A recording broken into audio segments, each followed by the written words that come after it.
RBI governor और बहुत ही balanced policy. I think Harshada, मैं एक चीज़ कहूँगा, ये जो गवर्नर साहब हैं ये one of the best RBI governors रहे हैं। वो बहुत उन्होंने शुरुआत की, मार्केट को थोड़ी सी एश्योरेंस दी, पहले स्टांस चेंज किया। आई थिंक वो मार्केट के लिए एक बड़ा पॉजिटिव था। इमीडिएटली उसके बाद बैंक निफ्टी में देखिए एक बहुत बड़ी रैली आई।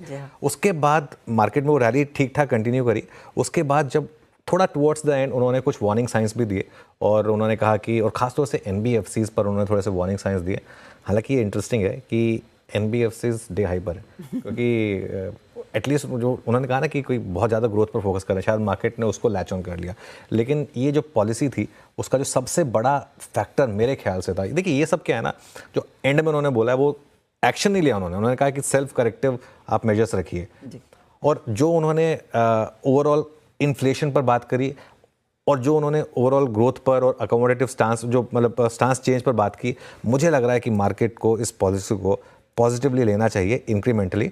और एक रैली हुई बड़ी, उस पर थोड़ी सी करेक्शन आई। अब देखते हैं सेकंड हाफ में शायद हो सकता है वापस एक रैली आए। हर्षदा, अनुज, मेरे ख्याल में वो एनबीएफसी पर ज़्यादा मार्केट का फोकस रहेगा, और ये जो तेज़ी आ रही है उस लिहाज से आ रही कि ज़्यादातर हमारी जो दिग्गज एनबीएफसीज है वो लार्जली काफ़ी अग्रेसिवली गवर्नड है, तो वहाँ पर रिस्क नहीं है। तो होपफुली यहाँ पर लोग ये सोच रहे हैं कि अगर दूसरों का बिजनेस जाता है तो यहाँ पर शायद बिजनेस आता हुआ दिखाई दे। बेसिकली आरबीआई गवर्नर में, और इसको मैं रिकैप करना चाहूँगी एक बार फिर, हिदायत दी है, वार्न किया है कि देखिए आप अपने रिस्क मैनेजमेंट फ्रेमवर्क पर फोकस रखिएगा।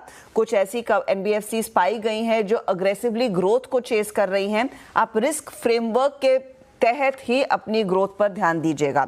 दूसरी दफा उन्होंने ये कहा है कि एनबीएफसीज, हाउसिंग फाइनेंस कंपनी और माइक्रो फाइनेंस इंस्टीट्यूशंस खास तौर से बिजनेस टारगेट ड्राइव कर इनफैक्ट अपनी कुछ बिजनेस में ग्रोथ दिखा रहे हैं। डिमांड पर फोकस नहीं है, इनफैक्ट टारगेट्स पर ज्यादा फोकस है, इसीलिए अनरीजनेबली हाई फीस वसूली जा रही है, पेनल्टीज वसूली जा रही है, वो सब बंद होने की जरूरत है।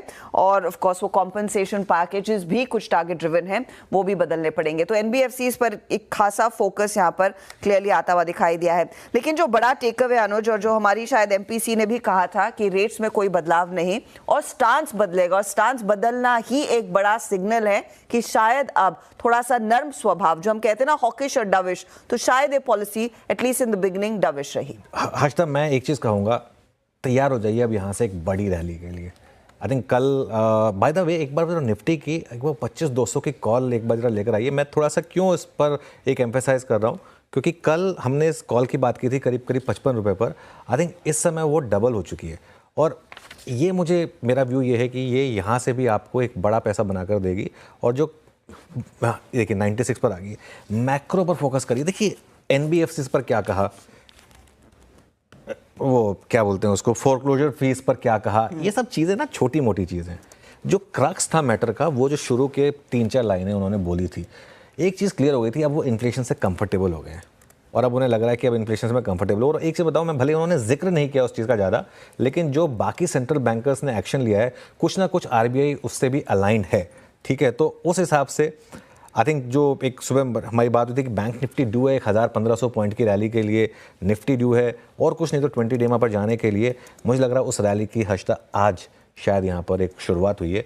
तो इस मार्केट में अब आपको एक बहुत सिंपल ट्रेड मिली हुई है कि लॉन्ग रहना है और रिसेंट लो के स्टॉप लॉस रखना है। आज अगर यहाँ पर बंद हो गए तो उसकी एक कंफर्मेशन भी मिल जाएगी।